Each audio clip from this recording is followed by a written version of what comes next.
On this episode, we're going to be making Hainanese chicken. It's a very simple dish of poached chicken with a sauce, rice, and a broth. For this, we're going to need garlic, shallots, lemongrass, cucumber, galangal, kaffir lime leaves, key limes, chilies, jasmine rice, ground white pepper, fish sauce, soybean paste, and of course, a fresh, high-quality chicken. All right, so we're back in the kitchen. We're ready to start preparing all the ingredients. Today we're making Hainanese chicken, a classic comfort dish from China that's been spread all across Southeast Asia and transformed, and different flavors added to it. I'm going to incorporate a little bit of the traditional Hainan China ingredients and add a little bit of a Southeast Asian twist to the flavors. So we're going to start off with lemongrass, one of the most aromatic and wonderful ingredients to add into foods. This is used all across Southeast Asia. And real simple. If you've got some browning on the outside, just peel off the outer leaves, much like you would like a head of cabbage or a head of lettuce, just till you get down to the nice clean parts. I'm going to cut off the root end. Then I'm going to use the back side of the knife to bruise the flesh. And what that does is it just kind of breaks it up, opens up the surface area of the lemongrass, and allows the flavors to infuse into the water. So I just give it a little bruise about every inch or so. Then I'm going to cut it into about 2 to 3 inch segments. We can add those to the pot. So basically we're making this infused broth for us to cook our chicken in. The next ingredient I have is galangal, and this can be easily confused with ginger because they're both rhizomes, so they're the roots of small plants. And they have kind of a similar flavor. Ginger, though, is a little bit softer and easier to eat by itself. I mean, you could literally just take a chunk of it and chew on it, although it's rather spicy. The galangal is a bit more woody, and we don't usually eat it. We will put it in a pot to flavor it and infuse some of the aromas, but then we'll toss it out. So I'm going to start with a few slices. I'm just going to go with 3. It's a rather intense spice to add into your food, so don't put too much. So I'm going to add 3 little slices of that. And then the ginger, about the same. I'm going to go with about 3 slices. So the next ingredient are lime leaves. And this is kaffir lime leaves from Southeast Asia. You can tell the difference between these and regular citrus leaves because normally citrus leaves you'll see only 1 leaf. And with a kaffir you'll see these sort of like Siamese twins stuck together. And it has this wonderful aroma that really contributes a lot to the dish. And I'm going to add a couple of leaves to the pot as well. We're going to get a little bit of garlic. Just break off a few cloves. No need to peel this. We're going to toss it out later. So I'm going to get 3 cloves of garlic and just, again, bruise it slightly and add it to the pot. All right, so we've got all the aromatics that we're going to need for the dish. The next thing is to add our chicken. So I have a wonderful pastured chicken, nice small little birds, about 2.5 pounds. I'm going to add that into the pot. If you got a little bit too much water, you can pull it out. Sometimes the chicken will float up to the top. If that's the case, just put a small plate on top to keep it down inside. And then the next important thing is the heat. The amount of heat that we want to apply to this.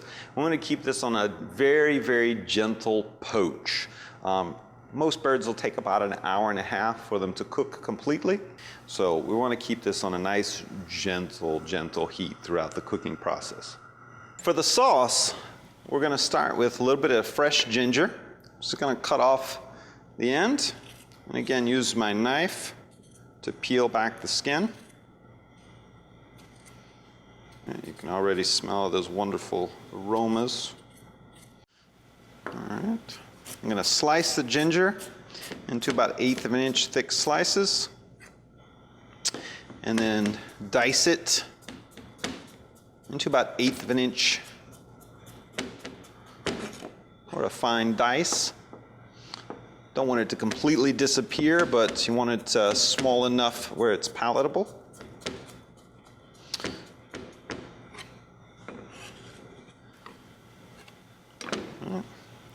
And I'm going to cut up some chilies, and before I do that, I want to make sure that I put on some gloves, because again, I don't want to get the chili oils all over my hands and then transfer it to everything else. In particular, chili oils can be very irritating to different parts of your body. If you've ever cut up chilies and got it into your eyes, you'll know what I'm talking about. For this dish, I like to just slice the chilies. I don't want to split them in half and take the seeds out. But if you'd like it a little less spicy, you certainly can do that.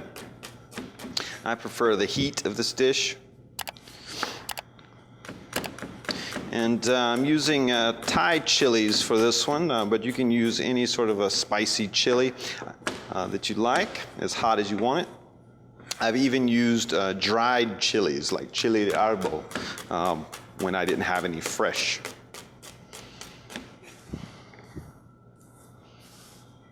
Okay, got some chilies. And we'll take a little bit of garlic. I'm going to cut off the root end. Give it a light tap to crush it, and what that does is just loosens up the skins so they're easy to remove.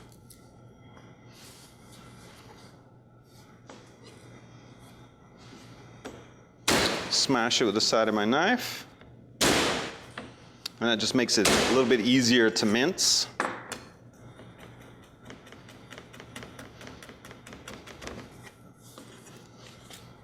And just use the back side of my knife to flatten it out, mince a little bit more. And I'll add that to my mortar and pestle.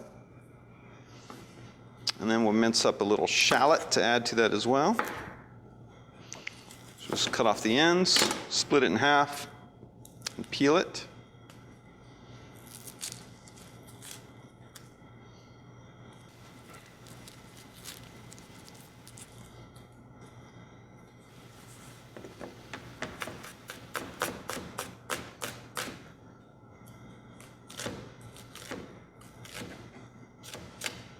Just cut those into fine strips and then mince.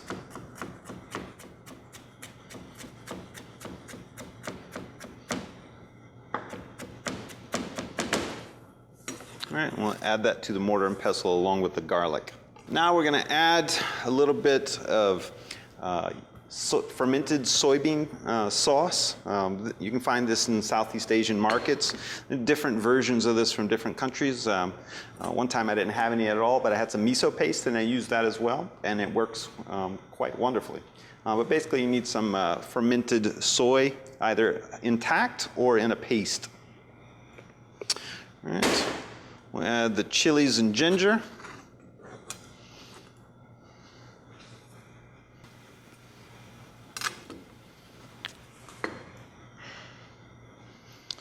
All right, and we'll just crush all the ingredients together a little bit to help blend those flavors.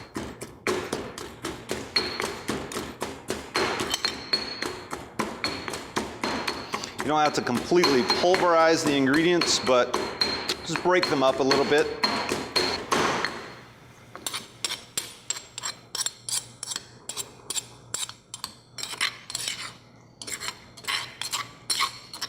Scrape everything down and make sure I get it evenly incorporated. All right.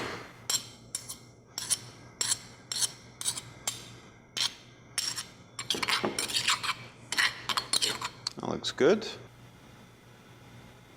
All right, so that's the base for the sauce. I'm going to add a little bit of sugar to your taste. A little bit more of the soybean paste, and a little bit of lime juice. For the limes, I'm just going to crush them on the table with a rolling motion. And what that does is just breaks up the flesh of the limes a little bit. It makes it a little easier to juice them. I'm using key limes today, but feel free to use whatever type of limes are available to you. I like the taste of the key limes a little bit more. All right. And be careful of the seeds. You can use a strainer. You can juice it into a container and pick out the seeds with a fork. All that works. I'm just going to use my fingers. The acidity really balances the saltiness of the sauce. I'm going to add just a bit of fish sauce, not too much.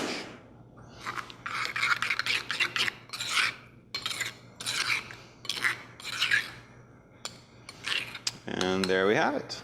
There's our sauce. All right, so the chicken is done. I had a couple moments where the chicken started to float up, so I put a little dish on top just to hold it down. And I'm going to remove the chicken now, and you want to have something like with a cooling rack, roasting rack, to set it on. And then be very, very gentle when you pick it up. I'm going to use a pair of tongs and insert it into the cavity, but notice I didn't grab the chicken with the tongs. I'm just using it as sort of like a hook to lift it up. I'm going to tilt it back and let some of those juices drain out. The reason why I didn't grab it with the tongs is I don't want to tear the skin. Ideally, when you serve Hainanese chicken, the skin is still attached to the meat. So once we've drained that a little bit, I'm going to set that on the roasting rack, and we'll set that aside to cool. Meanwhile, I can start to make the rice. And that's the trick with this dish, is you have to make the chicken first and then the rice. And we're actually going to use the broth from cooking the chicken to make the rice. So the first thing I'm going to do is try to capture some of the fat, because in Thai and in Chinese, this dish, the name of it refers to the fact that the fat is used to make the rice. Like in Thai, it's called khao man gai, which khao means rice, man is fat, gai is chicken. So it's made with the fat from cooking the chicken.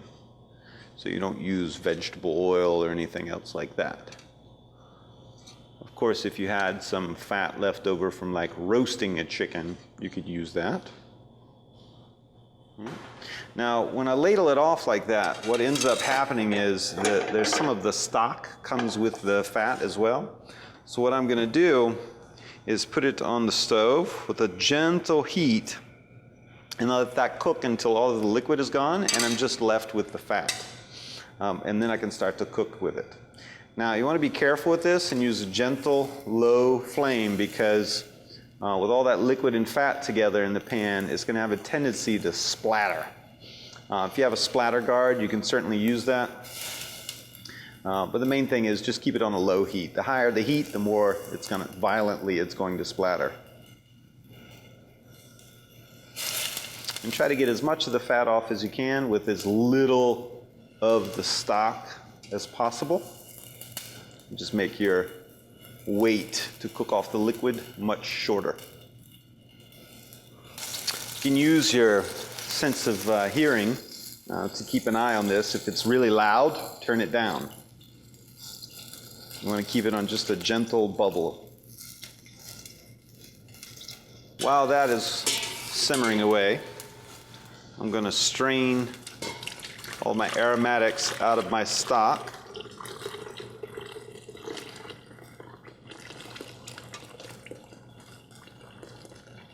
And just put it through a mesh strainer so that I can capture all the particles. All right. So while that's cooking, we're going to cut up a few cloves of garlic. The rice needs to be a little garlicky, so make sure you add enough garlic for the size batch of rice that you're making. I'm going to do 2 cups and add 3 cloves of garlic.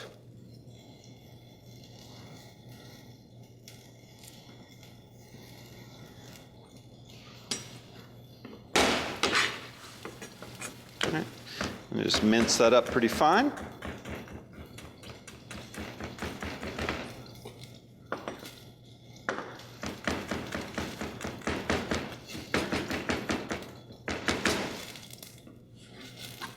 All right, smash it with the back of my knife.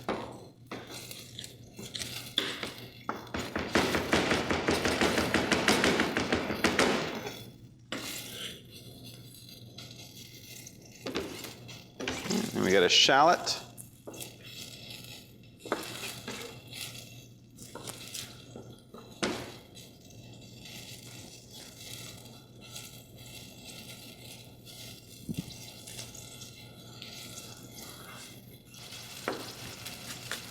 And we're just going to mince that finely.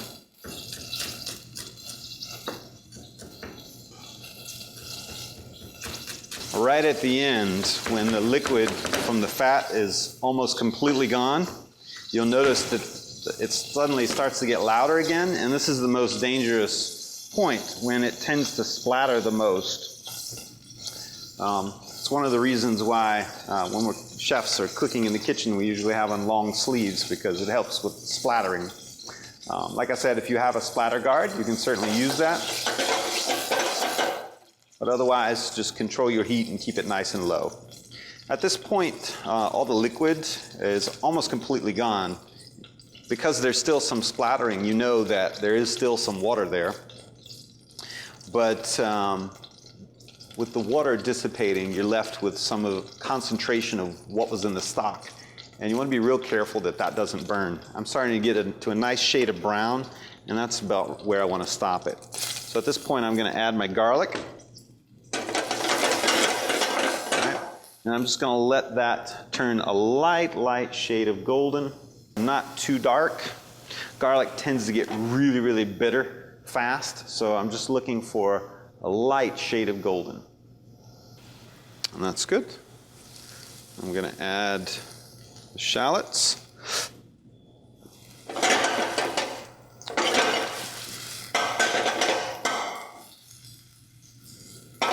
In the meantime, I'm going to get a cup of rice, and I'm using jasmine rice,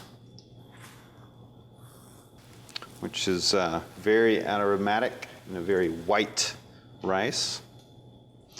Most long grain rices, you'll need a ratio of 2 cups of liquid to 1 cup of rice. But jasmine only needs about a cup and a quarter to maybe a cup and a half at the most, depending on how soft you like it. All right, at this point I'm going to add my rice. And I wait until the rice just starts to get, the shallots and the garlic, I wait until they just start to get nice and golden before I add the rice. The rice is at room temperature, so it kind of stops the cooking a little bit. All right, add all of that.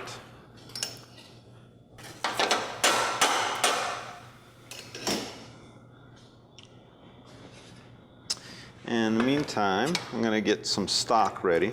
I'm going to need, for 2 cups of rice, I'm going to need maximum 3 cups of liquid.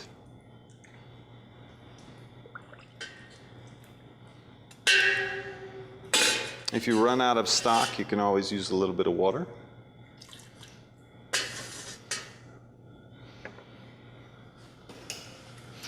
All right.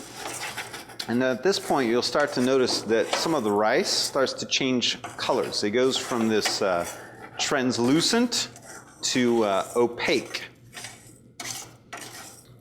And it's very much the same technique when you're making pilaf or even risotto. In Italian, or in English, we often say that, we're pearling the rice, where it changes from this translucent to opaque color.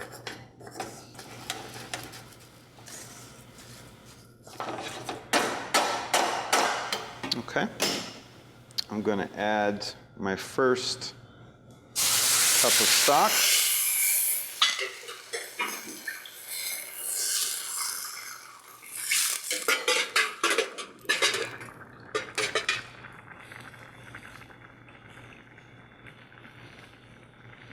There we go. 3 cups of stock.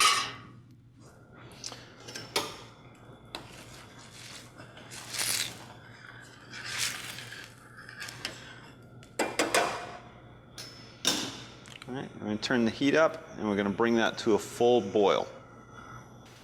Once that reaches a full boil, we're going to cover it with a lid or aluminum foil and reduce the heat to a simmer. That's going to cook for about 20 minutes. After 20 minutes, the rice is done, and you want to set it aside off the heat and let it start to cool off, and we can shut off the flame. The rice is not done until it is rested for 5 minutes after the cooking process is complete, so you really don't want to open it. If you open it, you let out the steam, and that steam is part of the moisture that's really going to keep the rice from being dry. So in the meantime, we got a few other ingredients that we're going to be using for this dish. One, we need something to put the sauce in, and you can use a small plate if you'd like. I'm going to show you how to cut up a tomato and use it as a sauce container. So I'm just going to use a regular Roma tomato and a little melon bowler, and I'm going to scoop out the flesh and all the liquid and seeds. And you can save that and use that to make a nice tomato sauce. You know, some of the tastiest parts of the tomato are in that liquid that's all around the seed. All right. Okay, so we've got a little container for our sauce. Put that on our plate.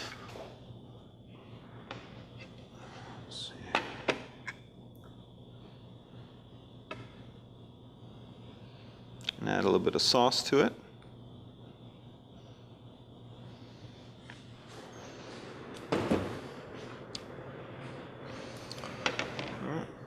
I saved the broth that was left over from cooking the chicken, and we're going to serve that as a light soup on the side. I'm going to use some fish sauce and freshly ground white pepper to season. Now, most of the components of this dish are unseasoned. The rice has no salt. The chicken has no salt. And the reason why is because the sauce itself is kind of salty. But the broth does need a little bit of seasoning. And for that, I'm using fish sauce.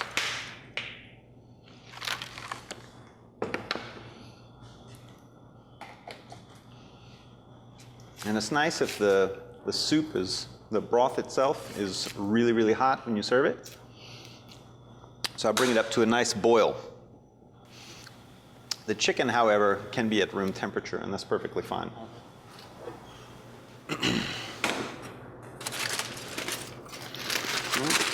Now the rice is rested for 5 minutes. You can use a spoon or a fork. Just start to flake the rice apart, loosen up the grains, and try not to smash. Scoop from the bottom and lift it up.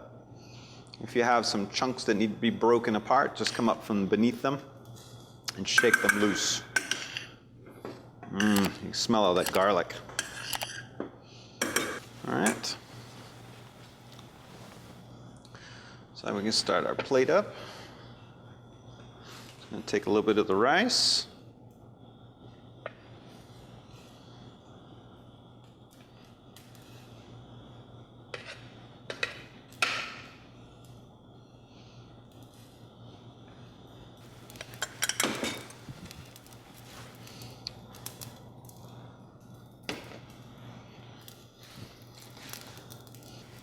And our chicken, I'm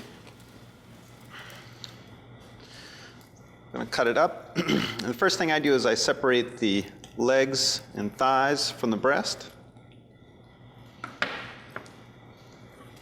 And then I'm going to cut out the breast. Just follow straight along the keel bone. And you can cut straight through the wishbone. Start to pull the breast meat away with your fingers, and then you can come in with the knife and carve away the rest. I'll set that aside. I'm going to cut out the wing and just kind of trim up any excess skin or fat. And you can see after the chicken is rested that the skin kind of adheres to the breast. I'm going to cut these into nice thin pieces. Try to maintain that skin. Sometimes it has a tendency to slip a little bit, even though after resting it should be pretty well adhered.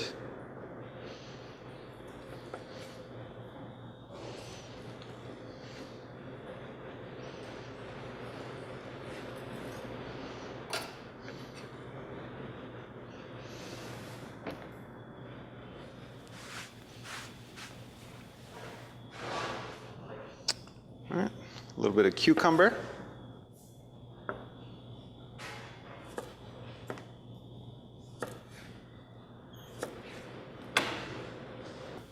All right, so a little bit of cucumber.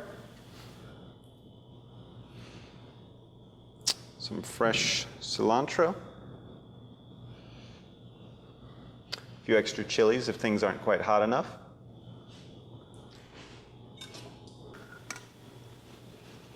And a little bit of the hot broth.